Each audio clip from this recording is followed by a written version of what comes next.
ketemu lagi dengan saya Bismo Aryobowo di acara Podcast. Dan kali ini kita lagi podcast di My Pos Simpang di Surabaya. Tamu kita juga bukan orang sembarangan, orang jauh nih, dari ujung NTT. Beliau adalah Cak Teguh Santoso ya, namanya benar ya? Betul. Lama nggak ketemu. Cak Teguh ini sekarang menjadi eksekutif General Manager di Kupang, dan kebetulan ada acara di Surabaya. Nah, kita culik Cak Teguh ini dan kita adakan bincang-bincang bagaimana suka duka mengelola kantor cabang utama Kupang, gitu ya namanya sekarang ya. Betul. Gimana kabarnya Cak Teguh? Baik Cak Bismo. Kapan sampai di Surabaya? Hari Selasa. Selasa ya. Sore ya. Acara apa itu ya kemarin ya? Acara Rakor Regional 5. Seluruh IJM. Semua IJM ada. Seluruh IJM sekarang dan itu ada berapa IJM ya? IJM ada Regional 5 7. itu. Ada 7. 7 KCU? 7 KCU. Terus kemudian yang di bawah IJM? Di bawah IJM kalau di Kupang itu saya membawa 6 KC. 6 KC. Bervariasi kalau jumlahnya. Udah berapa lama nih di Kupang, Cak Teguh? Sudah 14 bulan. 14 bulan. 1 tahun 2 bulan. Saya tuh tertarik kemarin itu, Cak Teguh posting gambar lagi kumpul-kumpul di akhir tahun gitu kan. Pas 31 Desember kalau nggak salah ya, betul? Betul. Tutup tahun, kemudian Cak Teguh membuat semacam apa itu ya, kalau saya bilang penandatanganan massal gitu ya. Berbagai BUMN, Ya. BUMD juga, atau Pemkap vertikal. Oh, vertikal ya. Jadi boleh cerita sedikit bagaimana ceritanya itu?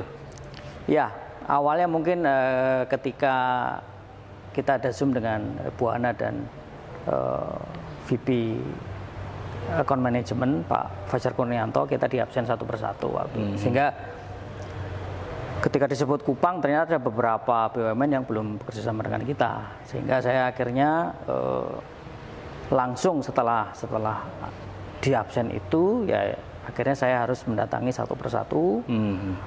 Nah, kebetulan memang kami sudah kenal duluan sebenarnya, tetapi memang BUMN atau perkantoran di Kupang itu punya sejarah kelam dengan PT Pos ya. Waduh, sejarah kelam nih ya. Pernah dikecewakan oleh PT Pos karena di masa lalu itu kan sempat pernah kita tidak bisa menerbangkan kiriman sehingga kirimannya menjadi lambat, mereka komplain. Nah, untuk mengembalikan, memulihkan itu kan membutuhkan suatu proses ya, artinya kita harus berhubungan baik dan sebagainya. Memang ada 1-2 BUMN yang ketika kita datangi untuk minta kerjasama itu juga, tapi ini cepat ya gitu ya. Jadi oh Pak saya jamin kalau ini. Jadi artinya memang image Pos itu masih lambat di mata BUMN maupun instansi vertikal begitu ya. Tapi ya kita harus meyakinkan mereka bahwa kita juga bisa sama dengan pesaing ya, dengan jasa titipan yang lain. Dan gayung bersambut, semua yang kita datangi sebenarnya bisa lebih dari itu Cak Mo, tetapi waktunya sudah tidak. Jadi jumlahnya 17. Waktu itu hanya 17. Sebenarnya bisa lebih karena beberapa BUMN ketika kita kumpulkan dia, Pak aku kok nggak dianu juga, aku harusnya teken juga. Mereka datang tetapi mereka nggak teken gitu ya. Artinya karena keterbatasan waktu, jadi saya mendatangi beberapa itu nggak cukup kan, kita mau mengacarakannya 31 Desember dan itu perjanjiannya berlaku mulai 1 Januari kan, seperti itu. Sehingga pada saat itu ya harusnya kalau kita punya cukup waktu masih bisa itu 20 lebih gitu ya. Dan itu akhirnya saya sampaikan, oh ya Pak maaf nanti nyusul aja Pak ya yang gelombang kedua, saya bilang seperti itu. Jadi sebenarnya banyak yang ingin kerjasama dengan kita, tidak hanya 17 itu saja. Nah, dan ini akan terus bertambah. Artinya memang yang pertama kita kan dalam bekerja kan berusaha dulu Pak. Berusaha dulu mencari teman sebanyak-banyaknya. Kalau sudah kita ikat ya sudah.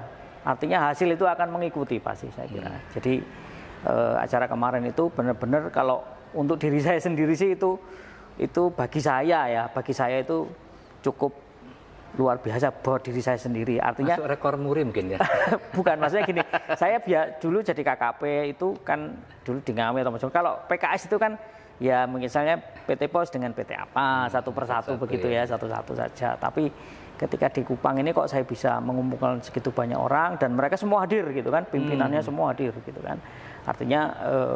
Artinya pos itu ya masih eksis, masih punya gigi lah. Artinya kita juga dihormati dan dengan kerjasama itu saya yakin referensi saya akan bertambah karena ketika kita membuat suatu proposal apa, kita kan bisa menulis di situ mitra yang sudah bergabung dengan kita siapa saja.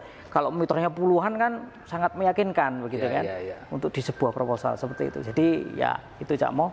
Jadi gini Cak Teguh, saya yakin lah itu kan bisa mengumpulkan orang dalam jumlah cukup banyak ya, 17 itu pasti ada proses yang mendahuluinya. Iya, tidak betul mungkin sekali. ujuk-ujuk datang Pak, sampean mau PKS dengan saya kan mungkin.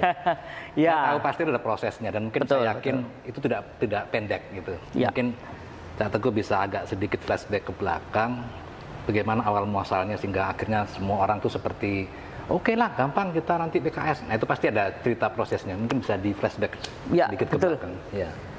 Waktu saya pertama datang di Kupang itu memang di Kupang itu sibuk menangani logistik. Artinya fokus kantor pos Kupang itu sudah mendapat mitra farmasi Pak dan dinas kesehatan sudah bermitra dan itu memang rutin kirimannya sehingga pegawai kita di tenaga pegawai marketing dan sebagainya itu sibuk ngurusi itu memang karena memang itu suatu proyek yang sudah ada sebelum saya datang pun sudah ada dan mereka sibuk di situ karena ya memang kirimannya banyak dari pengiriman vaksin biasa, vaksin COVID, vaksin pokoknya produk kesehatan Alkes itu lewat sudah terkenal pos itu menangani itu karena memang setelah kita menangani pengiriman COVID perdana itu kita jadi terkenal Pak. Jadi pemain besar farmasi kita nggak datang sendiri. Pak aku kirim juga Pak ke sini seperti itu. Artinya ketika kita sudah gong satu kali pengiriman dan beritanya mereka membaca, akhirnya mereka datang sendiri. Bahkan mereka presentasi di kantor pos Pak. Saya punya proyek gini. Artinya mereka sebenarnya sangat lebih percaya dengan pos lah. Karena nama besar kita kan memang sudah terkenal gitu ya. Dan kita BUMN, bukan main-main gitu ya, bukan kaleng-kaleng gitu ya. Jadi untuk pesaing kita yang lain itu kan masuk gini, bukan swasta yang kelas nasional Pak. Yang untuk penanganan COVID itu kalau untuk kelas swasta nasional itu mereka tidak menerima kiriman seperti itu karena itu kan penanganan khusus terlambat sekian jam itu sudah rusak vaksinnya sehingga kita butuh suatu rangkaian pengiriman yang terstruktur dan sudah siap. Jadi diambil dari gudang jam berapa, diantar ke gudang bandara jam berapa, dia terbang jam berapa, mendarat itu jam berapa, dijemput oleh tim pos kita yang di Pulau Flores jam berapa, diantar ke gudang. Itu sampai sekarang masih ada itu kiriman? Masih ada. Pokoknya sepanjang masih ada suntik vaksin, masih ada kirimannya. Jadi itu memang terus dan kita ya concern, artinya Dinkes sendiri sudah sangat percaya dengan kita dan pemain PBF ya, pemain besar farmasi itu banyak di sana. Seperti itu Cak Mo. Dan tadi itu yang saya tanyakan tadi gimana Cak Teguh dalam kondisi baru datang di sana menjalin relasi dengan rekan-rekan BUMN, apa yang dilakukan ketika itu? Ya, betul. Nah, memang setelah beberapa ceritanya memang ada satu kepala anak perusahaan BUMN yang kebetulan saya kenal, itu dia mengajak saya untuk ngopi, gitu ya, karena saya baru di Kupang itu baru. Ayo Pak gabung sini kopi ya, saya ikut.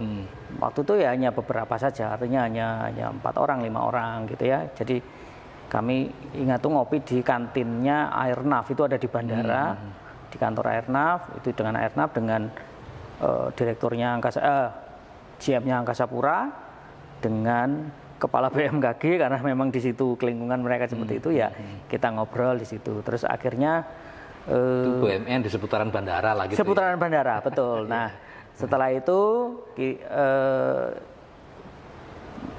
kita meng-calling beberapa. Nah, gabung. Terus Kemudian next itu juga ya karena kebanyakan kepala BUMN di NTT itu, di Kupang itu mayoritas bukan orang NTT, sehingga mereka rata-rata pendatang dan sendirian. Artinya keluarganya tidak ikut seperti para jomblower, para bulog bujang lokal, sehingga ketika sudah jam 6 ke atas atau jam 7 mereka ayo ngopi di mana, makan di mana, cari teman sebenarnya kan gitu ya. Nah saat itu ya saya ikut karena saya juga saya punya kepentingan pasti suatu saat saya akan membutuhkan apa ya. Nah dengan diundang ke situ artinya kan pos dihargai sebagai BUMN gitu ya. Jadi saya selalu datang menyempatkan, walaupun acaranya sebenarnya kalau kita ngomong ngumpul-ngumpul tuh nggak ngomongin dinas, nggak ngomongin formal. Jadi ya ngomongin hobi mancing lah, ada yang hobi sepedaan, ada yang hobi badminton dan lain-lain. Jadi kita tidak ngomongin hal-hal yang ini. Jadi akhirnya berkumpul, bercampur banyak, termasuk dengan TNI AL, Pak. Itu juga ikut bergabung. Jadi kita ngobrol di situ, akhirnya bertambah banyak. Nah, akhirnya terbentuk suatu komunitas. Namanya kalau di grup kami itu namanya bukan grup BUMN tapi grup Rewu-Rewu gitu kan. Apa tuh Rewu-Rewu? Rewu-Rewu itu ya keluar nggak jelas gitu kan, ketemu nggak jelas gitu kan ya. Nah di situ juga ada kepala BPKP, jadi memang kita terbuka tidak hanya BUMN saja, sehingga ketika ada sesuatu yang kita membutuhkan hubungan cepat atau kita harus ngontek, kita sudah tidak perlu lagi cari info. Ini nomornya berapa, nomornya berapa. Kita lihat di grup saja. Mau ketemu sama siapa, BUMN mana, atau instansi mana, ya sudah di situ tinggal nyari aja kan Pak. Oh si ini, ya udah. Kalau kita nggak tahu tanya yang tahu kan begitu. Ini Pak ini kepala total ini. Ada berapa tuh Cak? Kalau di grup forum BUMN itu 40 lebih. Tetapi kita sortir lagi ke grup Rewo-Rewo itu yang aktif. Itu ada sekitar 30-an Pak. 30-an yang aktif Pak ya, yang aktif. Kan ada juga BUMN yang tidak aktif juga ada. Artinya yang bulog ini ternyata banyak sekali begitu ya. Jadi kita bisa ngumpul, ngobrol-ngobrol ya, acara apapun kalau mereka ngumpul ya saya ikuti saja. Akhirnya karena sudah sering berkumpul, nah sepakat kita arisan Pak. Nah kalau arisan kan pasti harus ngumpul kan, ngopiok, ngocok itu ya. Siapa yang dapat seperti itu. Jadi kedekatan itu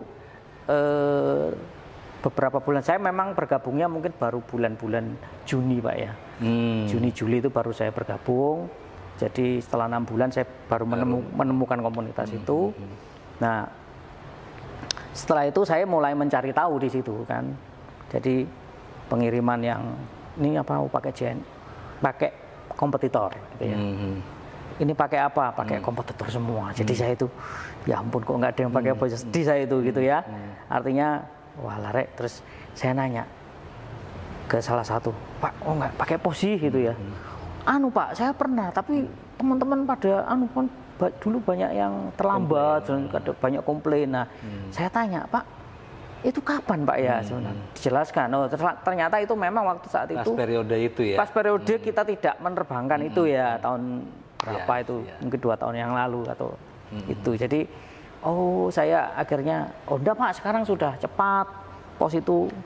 Malah kamu ngirim. Nah, jadi mereka ini belum teredukasi kalau karena taunya itu kuat banget itu surat ya, itu kuat banget di pos gitu kan, padahal kita bisa ngirim barang, ngirim apa. Loh saya bilang, loh Pak, Bapak ngirim gajah aja saya kirim Pak kalau duitnya cocok, saya bilang gitu. Lah mereka nggak percaya, masa iya bisa kirim mobil, bisa. Ya udah kita kepala Bank Mandiri waktu itu dia pindah, udah kirim lewat pos. Padahal sebenarnya ya dia bisa saja mengirim lewat kargo-kargo yang ada di Kupang itu kan banyak sekali Pak. Nah itu akhirnya sudahlah sama-sama pos, sama-sama BUMN.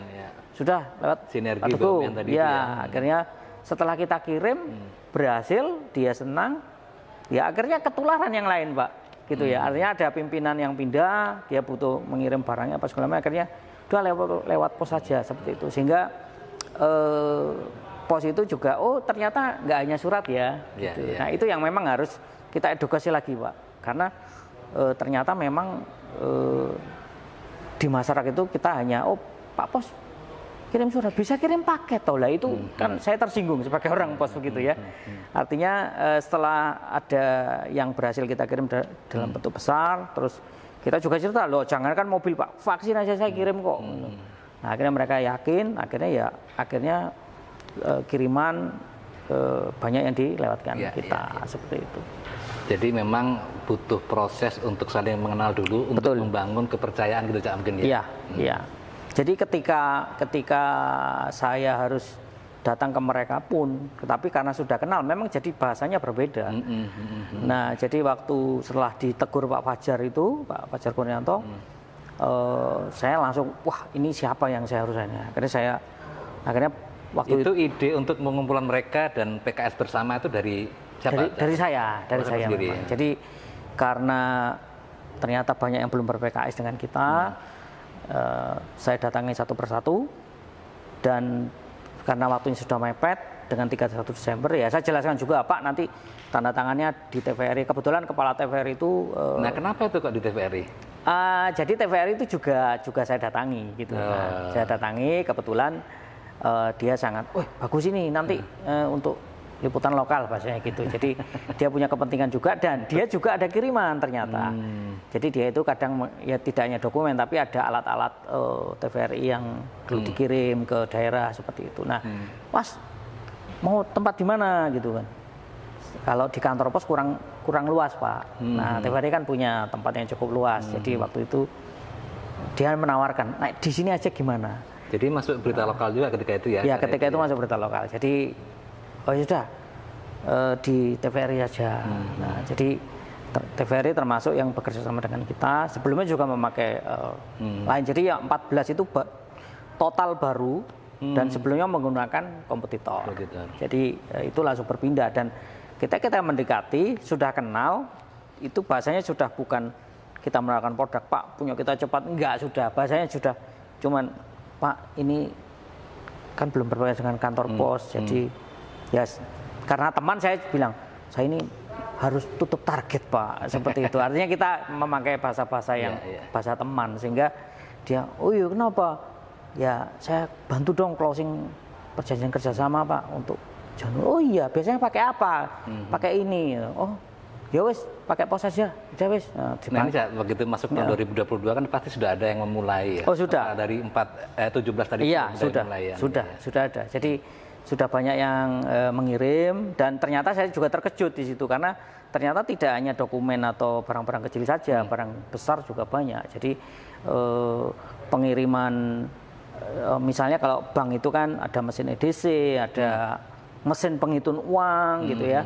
Kadang juga mereka kirim uang tunai ke pulau lain gitu ya. Jadi tapi itu akan melibatkan polisi. Nah, kami biasa nangani BI. Jadi ketika kita sudah pernah melakukan, kita bisa cerita, Pak bisa kirim uang tunai, pakai truknya pos, bisa. Loh, Bapak pernah kerjakan? Pernah dengan Bank Indonesia. Cak, kan tidak mudah ya. Jadi EGM itu kan tidak semuanya suka ya. Datang ke orang, terus kemudian silaturahim. Betul. Hahaha ngopi gitu kan ya. Iya, betul. Tipsnya sampean apa kira-kira supaya bisa menjadi inspirasi bagi EGM yang lain untuk juga menjalin relasi seperti yang kita lakukan gitu. Saya kira memang pertama ya kita harus punya suka bersosialisasi ya. Jadi mengenal orang baru, terus kita juga harus mengerti. Artinya kita tidak langsung. Jadi saya kalau di grup di pertemuan seperti itu, saya lebih banyak mendengar. Mereka ini apa sukanya, saya pelajari satu-satu orangnya, sehingga ketika kita datang kita membicarakan yang dia sukai. Jadi misalnya dia suka mancing, berarti saya akan berbicara tentang ikan. Itu kan. Nah, terpaksa belajar soal ikan dan mancing. Iya, betul. Jadi kita kan harus tahu nih lawan bicara sukanya apa, seperti itu. Suka bola ya, kita harus ngomong tentang bola. Di situ akan terjadi ketertarikan secara emosional kan. Nah, setelah itu ya memang kalau saya sendiri kalau ngobrol dengan mereka, kalau kita punya mau pasti kita baik-baikin dong ya, kita puji, kita apa. Artinya apa? Misalnya contoh saya misalnya ke BRI, itu juga suatu bank itu saya bilang, wah bagus Pak punya Bapak, soalnya banknya Bapak ini pernah teman saya nanya dari China Post itu BRI itu dia belajar China Post itu belajar dari BRI. Nah itu dia langsung ini kan langsung seperti antusias kita puji ya, kan antusias gini. Iya Pak, kur kita bagus gini. Nah di situ ya sudah, setelah itu ya Pak saya Pak kirimannya BRI kok belum lihat. Oh iya Mas gampang. Ya, jadi memang harus kita. Tapi ngomong kalau Cak Teguh sendiri apa hobinya aslinya gitu? Saya sih sepeda ya. Naik sepeda. Jadi tapi karena di Kupang itu jalannya berbukit Pak, naik turun. Jadi ini agak vakum. Masalah ini sepedanya. Ya, betul. Cak Teguh, dengan semua yang sudah Cak Teguh bangun di tahun 2021, khususnya relasi yang demikian luas ya, dengan ditandai kemarin akhir tahun ada penandatanganan bersama ya. Apa harapan dan tentu saja cita-cita Cak Teguh di tahun 2022 ini dengan semua aktivitas itu seperti apa harapannya tahun 2022 ini? Ya, tentu saja setelah ber-PKS pasti harus ada kiriman yang masuk ke pos. Artinya uang kita berteman, tetapi kalau sudah kita ber-PKS ya kita akan bicara bisnis. Nah, dengan ber-PKS dengan banyak itu, berapapun mereka mengirim, saya kira nanti kita akan bisa menyortir kemudian. Oh ini yang kelas berat, ini yang kelas menengah, ini yang kelas teri. Nah setelah itu kita bisa membuat treatment. Oh ini harus begini, mana yang harus saya dulukan, mana saya ini. Jadi memang kalau kita belum kenal, belum ber-PKS dulu ya, nggak dapat apa-apa. Maksud saya begini, lebih baik saya ber-PKS sebanyak-banyaknya. Nanti hasilnya mungkin separuhnya. Tidak apa-apa, daripada kita tidak kenal sama sekali. Ada rencana untuk menambah lagi PKS? Oh pasti Pak. Jadi setelah 14-17 ini referensi kita kan makin banyak Pak. Sehingga nanti di proposal itu semua mitra kita tulis, itu saya sudah mitra 40-an Pak. Jadi nanti kalau kita datang dibaca, ini yang saya targetkan bank-bank swasta, itu yang belum memang. Jadi ketika dia melihat referensinya, kita sudah ber-PKS dengan banyak mitra, maka dia akan sangat yakin bahwa kita pernah ngirim. Jadi semakin banyak mitra dan semakin beragam kiriman yang pernah kita tangani, itu menjadi hal penting. Karena kita misalnya suatu bank, Pak ngirim brankas bisa enggak? Nah seperti itu kan. Ya saya bilang, ya gajah aja, kalau Bapak ngirim gajah duitnya ada, ayo ya gitu.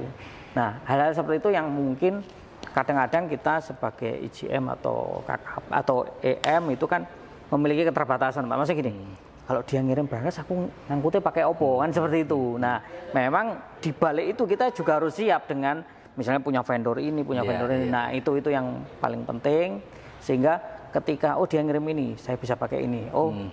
Jadi memang harus terkonek semua. Dan kalau di Kupang itu kita belajar ibaratnya kayak TNI itu lengkap Pak. TNI AD, TNI AL, TNI AU Pak. Jadi Bapak juga nangani kiriman laut, darat juga, udara juga, sehingga memang komplit ilmunya di sana. Kita punya teman kargo udara, kargo darat, dan kapal laut. Banyak di kepulauan-kepulauan itu ya. Betul, kepulauan-kepulauan itu, sehingga karena dia kepulauan ya otomatis transportasi darat, laut, udara itu memang sangat-sangat. Dan kita harus punya mitra vendor yang baik seperti itu. Jadi kalau kita mau mengejar target ya mau nggak mau kita harus main yang besar Pak. Artinya kalau kita hanya menerima kiriman kecil-kecil saja itu ya akan lama tercapainya. Tapi kalau kita bisa menerima kiriman besar, mungkin barangnya tidak terlalu banyak, tetapi jumlahnya besar kan ongkosnya mahal gitu ya. Artinya kita akan lebih cepat, revenue kita akan cepat mencapai target seperti itu. Kalau kita hanya main kecil-kecil ya memang kondisinya berbeda. Kalau di Jawa memang pebisnis online banyak, kiriman banyak kecil-kecil. Tapi kalau di NTT kan tidak ada. Jadi gini Pak, bisnis online di NTT itu belinya di Surabaya, dijual lagi di Kupang. Lokal ya. Tidak ada produksi asli UMKM. NTT untuk dijual antar pulau misalnya gitu nggak ada ya? Iya, jadi itu bisnis online-nya tipenya seperti itu, membeli di Surabaya, dikirim ke Kupang seperti itu. Jadi memang pasarnya berbeda karena ya di NTT kalau kita tidak main dengan instansi-instansi, dengan proyek-proyek seperti itu ya, kita mungkin nggak dapat uang, karena di NTT itu kan penduduknya juga tidak terlalu banyak. Seperti itu, Pak. Gitu. Oke, Cak Teguh. Luar biasa, semoga nanti tahun 2022 tinggal memanen ini ya. Ya, yakin. Sudah dibangun semua relasinya. Betul. Ditambah lagi dengan relasi baru di tahun 2022, moga-moga nanti hasilnya sudah mulai kelihatan. Betul. Di tahun ini ya. Tahun ini. Oke, terima kasih Cak Teguh. Terima kasih. Semoga sukses dan kantor cabang utama Kupang akan lebih baik kinerjanya pada tahun 2022 terima kasih. ini. Ya. Oke, baik sahabat pos, itulah tadi kita sudah bincang-bincang dengan Cak Teguh Santoso, Eksekutif General Manager di KCU Kupang. Semoga apa yang kita berbincangkan dapat memberikan inspirasi khususnya para kepala KCU atau KC dimanapun berada. Kita ketemu lagi di podcast berikutnya. Terima kasih. Assalamualaikum warahmatullahi wabarakatuh.